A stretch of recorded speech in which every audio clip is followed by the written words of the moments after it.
जो मैंने आपको बताई है, ये वही रिपोर्ट है जिसकी बुनियाद पे आप इंक्वायरी कर रहे हैं इमरान खान साहब के खिलाफ?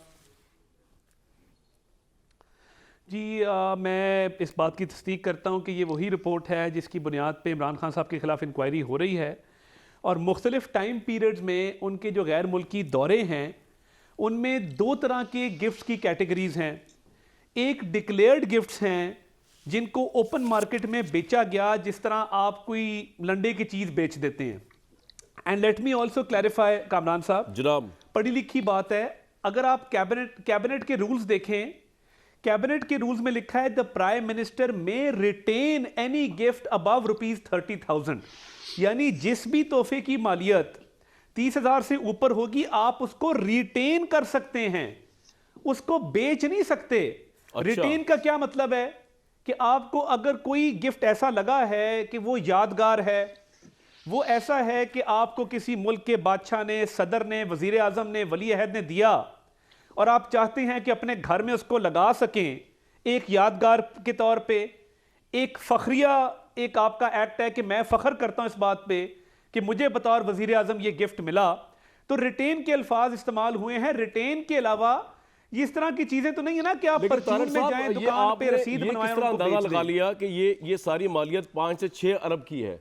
मतलब ये आपने क्या जाके वहां पे ज्वेलर से पता किया है? आप क्योंकि हमारे सामने इस तरह की कोई रसीद नहीं है, लेकिन आपने दावा ये कर दिया हुआ है, और आपने कंपनियां खैर बहुत बड़ी बड़ी दिखाई है। आई कैन अंडरस्टैंड कि जो डायमंड के कैरेट चल रहे हैं वो बहुत बड़े बड़े हैं, वो 3 करोड़ की मालियत से शायद बड़े हों। देखिए इसमें ना मैं जी देखें, बल्गारी का जो सेट है, और बल्गारी की आपको इंटरनेट पे भी प्राइसेस मिल जाएंगी जी, मगर इसकी इवैल्यूएशन एक्सपर्ट ज्वेलर से बाहर से लगवाई गई है।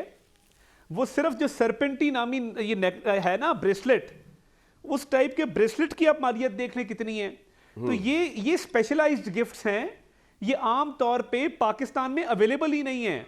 और देखिए, जब कोई मशरिक़ वुस्ता का हेड ऑफ गवर्नमेंट या हेड ऑफ स्टेट कोई तोहफा पेश करता है किसी वजीर आजम को, उसकी मालियत बहुत ज्यादा होती है। नहीं मेरे पास ये इतला है, जो है मेरे पास ये इतला है अता साहब, आप जरा इसको तस्दीक करें कि क्या आपने शैंज़ेलिज़े में जहाँ पे ग्राफ कंपनी है, जहाँ से शायद ये बनवाया गया, एक सेट जो आई थिंक जो येलो और वाइट है, बड़ा महंगा सेट है वो, उसकी तस्वीर भी मैं दिखाने की कोशिश करूँगा जो इंटरनेट से मैंने ली है।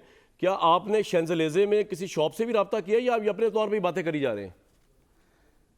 नहीं, ये शैंज़ेलिज़े पे जो शॉप है उससे रब्ता किया गया, जो ग्राफ का सेट है उसकी एग्जैक्ट कीमत मंगवाई गई।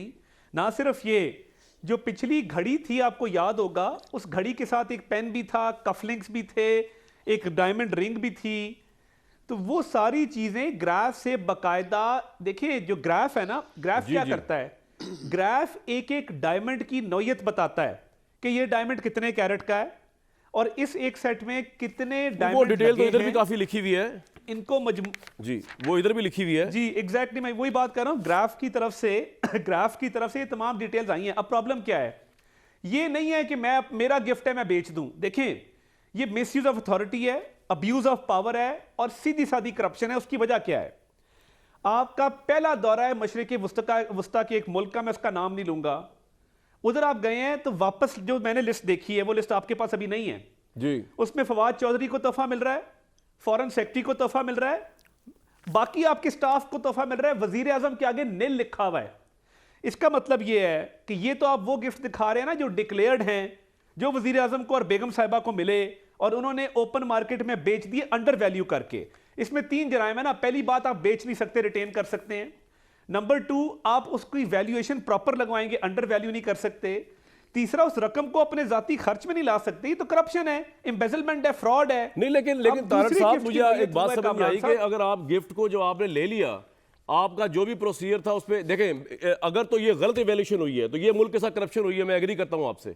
अगर ये साबित हो जाए, जो आपकी रिपोर्ट कह रही है कि 5 से 6 अरब मालियत का जो जेवर है जो पाकिस्तान को तोहफे में मिला, वो प्राइम मिनिस्टर साहब और उनकी बेगम ने मुबैना तौर पर जो है वो सिर्फ 3 करोड़ की वैल्यूएशन लगवा के बकौल आपकी रिपोर्ट के और 1.5 करोड़ में ले लिया, ये तो भाई इस कौम के साथ मजाक है, ये मैसिव करप्शन है अगर ऐसा हुआ है तो। लेकिन अगर ऐसा, ये तो आपने साबित करना होगा। लेकिन दूसरी बात ये है कि आप ये जो कह रहे हैं वो बेच नहीं सकते, भाई जब तोहफा ले लिया तो तारक भाई मुझे समझ नहीं आई ये बात कि फिर बेच क्यों नहीं सकते, वो तोहफा उनका हो गया। नहीं, बेच इसलिए नहीं सकते ना, ये बेचने की चीज नहीं है, ये पाकिस्तानी कौम को, पाकिस्तानी वजीर आजम को मिला है, आप इसको रिटेन कर सकते हैं अपने नहीं घर तो पे। फिर ये रिटेन रूल में तो लिखा हुआ है, तारड़ साहब फिर ये कैबिनेट रिटेन के रूल्स प्राइम हैं। मिनिस्टर हाउस में ही रहना चाहिए ना। फिर तो जो नवाज शरीफ साहब के भी तोहफे हैं वो भी प्राइम मिनिस्टर हाउस में रहने चाहिए, इमरान खान के भी रहने चाहिए। पॉइंट ये वो है। सारे डिस्प्लेड हैं। नहीं, मगर अगर आपको देखिए शौक जागा है, देखिए इसमें 3-4 किस्म के जराइम शामिल हैं। नंबर 1, नॉन डेक्लेरेशन है कुछ गिफ्ट्स की। नंबर 2, जिनको डिक्लेयर किया गया है उनको तोशाखाना में डिपॉजिट नहीं कराया गया, जमा नहीं कराया गया, जमा कराए बगैर वैल्यूएशन लगवाई गई। तीसरा जुर्म के अंडर वैल्यू करवाया गया, अंडर वैल्यू करवा के उसको ठीक है, आपका ये बेच के पॉइंट